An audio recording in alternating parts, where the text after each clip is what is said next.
Welcome to Serious About Rugby League. Today we're going to be discussing who are the top 5 domestic signings in Super League this season. Now we've got a whole host of names written down here, there's plenty to choose from. We'll just say the criteria for this is players that have moved between British clubs or domestic clubs in terms of like Catalans, Toronto, whatever. Teams in this country, not in the NRL. So yeah, we'll crack on, and I think you want to start off by talking about Jake Mamo, didn't you? Because he's gone from Huddersfield to Warrington with quite a reputation. He's maybe not played as much as he wanted to, but I think he's impressed since he's been there. I mean, I know you said you looked at the stats before, and he's actually only, I think, scored 1 or 2 tries in 7 games so far this season. But I know there was a period where I think he came in on the wing for Tom Lynham, and he kept Lynham out of the squad for a couple of games before then getting injured himself. So I think he was a very good signing for them originally. You know, he's a solid player. Yeah. He was sort of like, it wasn't Huddersfield's marquee signing, but it was one of their bigger names when they signed him originally as a fullback. And as a backup name to have to you like to Lynham, Charnley and Ratchford, he's not bad at all. You know, I imagine he's going to take over the fullback role at the minute with Ratchford being out. But yeah, I'm a big fan of Jake Mamo. Yeah. Well, another name actually going to Warrington from London was Matt Davis. Now, he's had a bit of a strange season because he went back to London on loan from Warrington, and then Warrington recalled him and he played against London. But he's been a good signing, and he will be in the future. He was. Well, he's one of those that sort of bucked the trend of Championship players making that move up, and you know, the Championship is a really good market for Super League teams to look at these younger players who perhaps have missed out at, you know, on Super League teams, you know, before in their career when they're, you know, 15 to 19 sort of age. You know, a lot of them do go to the Championship and mature a bit more and become better players as a result. And I think Daves is one that's, you know, he's come all the way through the London system and got his break mid-season last year when he moved to Warrington ahead of this year. And you know, like you said, he's had a bit of a strange route. You know, he signed to Warrington, then went back on loan to London this year, and then I think it was actually the week after he went back to Warrington from his loan at London that he made his Super League debut against London. Yeah, so he's had a weird sort of transition, but you know, he came with really big raps, and he's managed to break into that Warrington side. And he you know, look at him, he's a very versatile player. Can play anywhere in the back row, can even, you know, fill in at hooker, which I think he has done a couple of times for Steve Price, you know, in place of Darryl Clark. But yeah, he's one player I've really been impressed with. I think another team who have actually in the past have been a team full of local French players and overseas Australians, but in the past few years have actually started to recruit from within Super League, the Catalans. Now, they've brought in some impressive players. Matt Whitley from Widnes has made quite an impact, I think quite similar to Elliot Whitehead in a way when they brought him in. He was obviously a great signing, ended up in the NRL. Matty Smith was out of favour at St Helens. He's come into Catalans and in the halves, and it's almost like he's never been away. He's come into that role and he's made it his own. But the big one for them, I think, is Sam Tomkins now. Yeah, I think Sam Tomkins, Richard, has gone in there, perhaps went back to Wigan from the NRL, was a bit rusty, and I think Catalans have actually got the best of him since his early days. Would you agree with that? I would. I'm not going to go into how good Sam Tomkins is. We all know how good Sam Tomkins is. He's a world-class fullback. End of. First thing I'd say, buy players at the end of their career at your peril. Yeah. He has had a few niggles and injuries and been out. When he's there and he's playing, he's brilliant. And I said he's at the end of his career. He's got a few years left as a fullback. Yeah. He'll be able to, and he's got that. He's got that nous, that gameplay. Star by. Yeah. And he's just got to be a star by. Yeah, and I think his absence from Wigan has showed as well, because albeit they've brought in, and we move on now to Zack Hardaker, who's coming as a free agent, and that's why perhaps not set the world alight, but he's been consistent, and I think I've heard a lot of Wigan fans say he's probably been their best player this year. Now, what do you make of him? Because yeah, he's coming with this drugs ban behind him. People were unsure what kind of Zack Hardaker we were going to get, but I think slowly but surely he's working his way back to his best, isn't he? Yeah, Zack Hardaker, he makes me cry. It hurts. What a wonderful player. When he first broke onto the scene, he played a big part with Leeds, Grand Finals, Challenge Cups, England, Great Britain. Yeah. He's just a superb player, and then you look at his on the field against his off the field and you think, you silly lad. Yeah. You know, you really do, and my heart bleeds because he's been in, he's been out. He's almost like he's got a self-destruct button. Yeah. I honestly hope and pray that this is it. He's got his head screwed on, and it looks like he has. He's playing an important part at Wigan. I think he's playing well. Yeah. He's playing solid. We haven't seen that brilliantness. Yeah, he's solid as a fullback. He's a solid tackler. We haven't seen him when he's running into that running line, picking the ball up, bang, and he's in like he used to do at Leeds. I think it'll come. I hope there's someone there at Wigan that is settling him down, that is calming him down and getting his off the field head straight, so that his on the field head can continue to grow. I think if he gets back to his playing to his full potential, like we've seen him play week in, week out at Leeds, then I think he's got to be the buy of the season. That's but it's down to Zack Hardaker. Yeah. But it's coming. Yeah, I'd agree with that. Yeah. He's slowly getting back to his best, and I'll come to you now, Jack, because another player I want to discuss is Josh Drinkwater. Now, he won the Challenge Cup last year with Catalans. He was almost the most important player in that team. I would go as far as saying, and OKR have gone and got him. He's in the house with Danny Maguire, and big things were expected. Do you think he's lived up to expectation? Or you see, like you mentioned, he was probably the most sought after free agent, and I think a lot of people were bewildered that Catalans were getting rid of this. He's still fairly young. I think he's only mid-20s. A half-back that had led them to Challenge Cup glory, and replacing him with Matty Smith, who's a much older head, not as many years left in him, etc. And they were literally just going to farm Drinkwater out and let him go. But I think and I remember thinking that when Hull KR picked him up, they'd got one of the buys of the season without doubt straight away.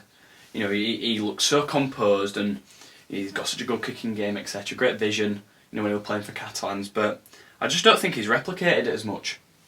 I think he's struggled to find that consistency and be that maverick. I think it's hard to put your finger on exactly what it is, but I think one thing you can possibly look at is the forward pack he's had in front of him.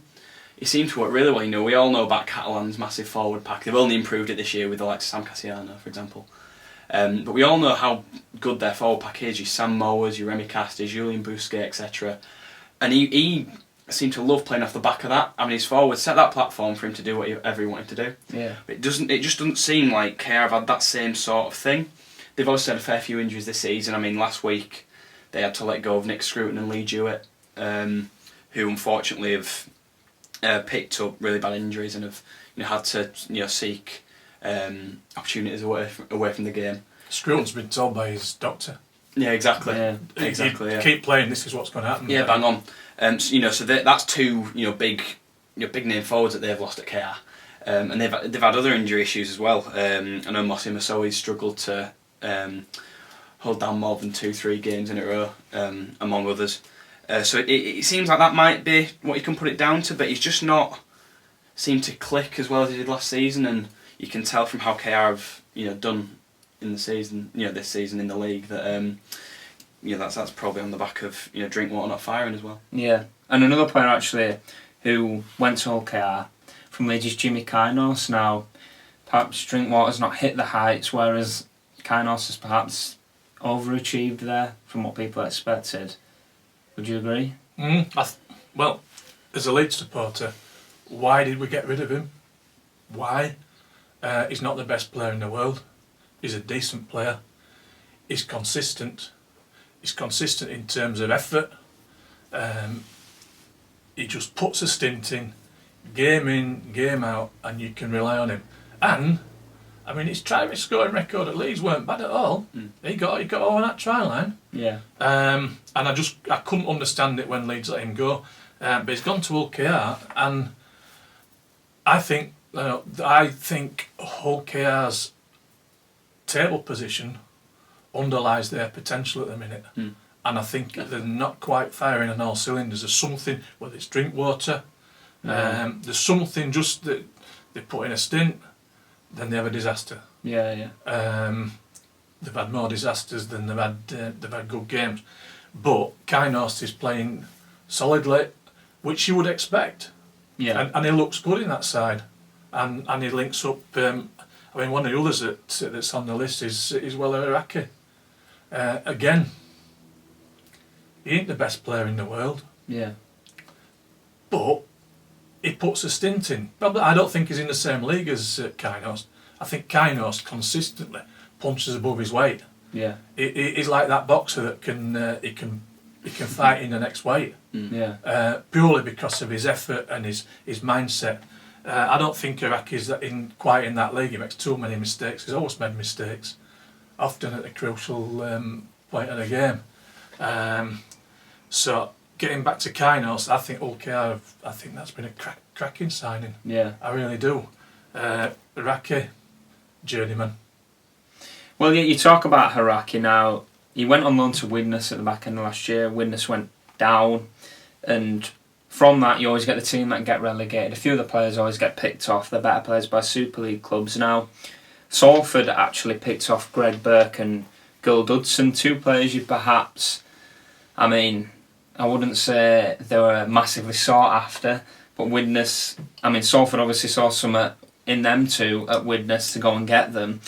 And I think very much so in Greg Burke's case, he's definitely overachieved. We mentioned him last week in the underrated players, and he's gone there. And Salford, when you're talking about Salford, you always mention Hastings, Louis, but he's one of them. Apart from them two, he's one of the forwards that's really stood up and laid the platform for them to work their magic. But yeah, he's been a good signing. But as we've mentioned, there's a lot of players who've moved between domestic clubs this season, but we'll move on to his top five now.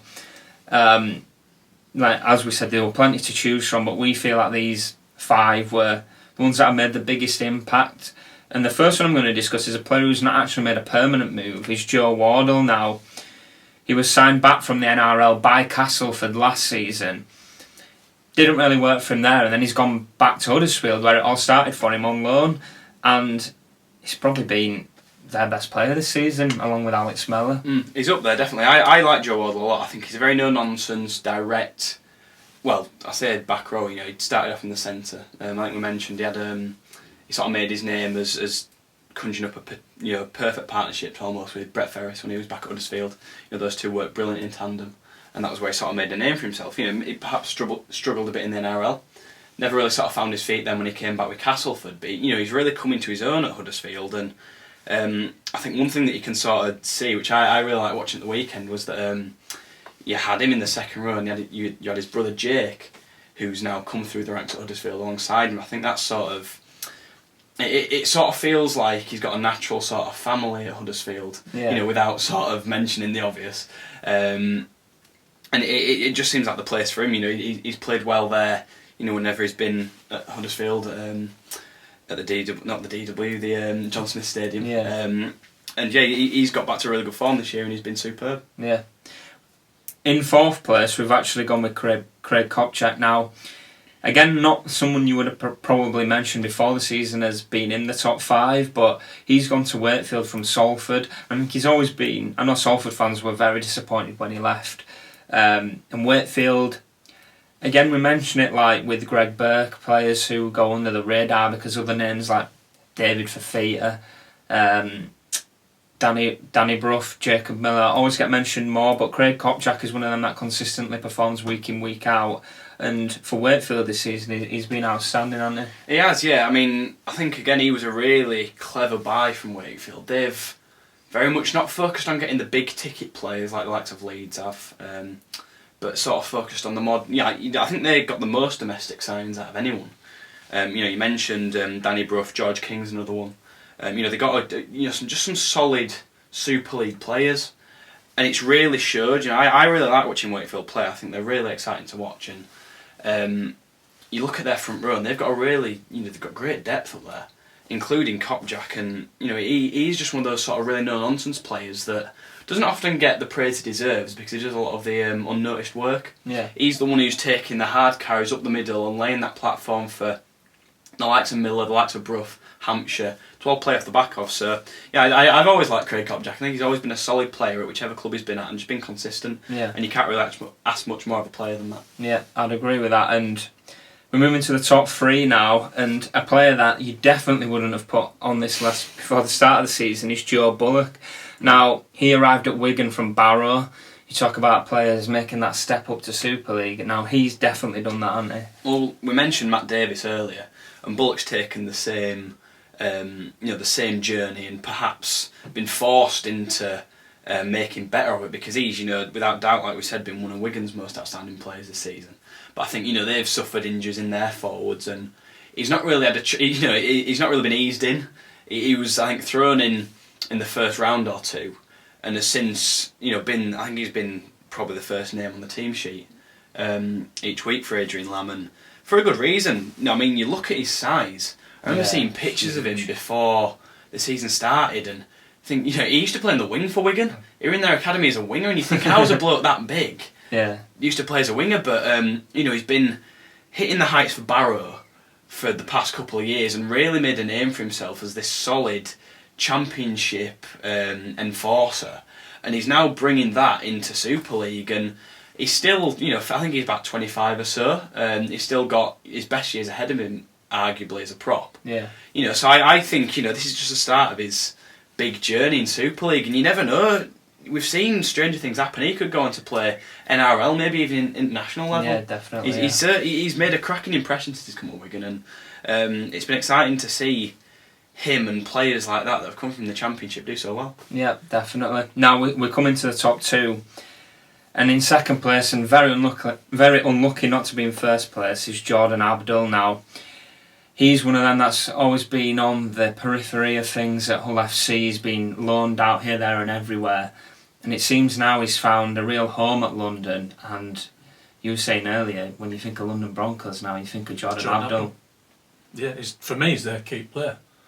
He's what makes them tick. If you watch them, he's masterminding everything that they do. Watched him at Magic Weekend. He nearly got it right. Yeah. He bombed all his kicks out. Well, not all of them, but a load of them. If he'd have got those kicks right, then I think London would have run out winners. But he kicked too many out on the full. But he can do it. And when he does it, he's what makes London tick. And I think they've got a great buy there from Hull. Yeah. I really do. And if he can get his consistency right, then I think London will, rise, and there's not a lot to rise above at the minute, because you could put your hat over 6, 7, 8 teams. There's not many points between them, so I think he could be the difference at London this year. Could Jordan Abdul, if he plays consistently, if he gets it right, and that's up there, isn't it? That's getting his head sorted out. I think the big question when he was at Hull was always where to play him, because I think he started out as a halfback and played a lot of his youth rugby as a halfback, but he's got the bulk and the size of a back rower. Yeah. So it's really sort of questionable as to where to play him, but I think he's really sort of, in the past couple of years, I know he went on loan to Hull KR. Yeah. Played alongside Jamie Ellis, and I think sort of really found his skill as a halfback, having that technical ability, that vision. He's always had a good boot on him since he started out at Hull, and this year he's been given that responsibility of leading, like you mentioned, London around the field, being the senior halfback, and has taken to it like a duck to water. He's really been a very strong player for them. I think he scored 4 tries against Wakefield the other week. So he's in the form of his career so far. Like I say, he's big enough to crash over, isn't he? Yeah, he is, and we actually. And he's doing that as well. Yeah. He's scoring tries like that, as well as marshalling them and kicking and making opportunities for other people on that last player. Yeah, I'd agree with that. And we talked about on the underrated podcast we did a few weeks ago. It's one of those players that perhaps needed the responsibility to step up, because he's always been in the shadow, hasn't he? And he's got that responsibility at London, and he's made the most of it. And now we come to our first place, the best domestic signing of the season, in our opinion anyway, is Mitch Garbutt. Now, I personally, well, we're all Leeds supporters here. I don't think any of us would have put him there when he moved to OKR before the season. I mean, I wouldn't have got rid of him from Leeds. I think personally there was other players that were more inclined to move on than him. Yeah. But he was shipped out by Leeds and he's gone to OKR and he's showed, particularly the recruitment side of things at Leeds, that decided he wasn't good enough, that he is good enough. And OKR have benefited from that. Now, when he was at Leeds, I don't think it was him that wasn't good enough. He kept doing what he was paid to do. Run up the pitch, doing what a forward does, making that platform, and then it wasn't happening. Yeah. And how many times have you watched Leeds this season, last season, and Garbutt's got up there, and he's passed the ball, and next thing he's got it back, and he's having to make a kick. Because no one else has taken responsibility. I thought he was an excellent player at Leeds. He did exactly what he was paid to do. He did exactly what it said on the tin, forward. And he's gone to OKR, and he's doing it for them. I mean, when he came, he wasn't quite a marquee signing at Leeds, but he was a big signing. Oh yeah, we've got this Australian prop forward.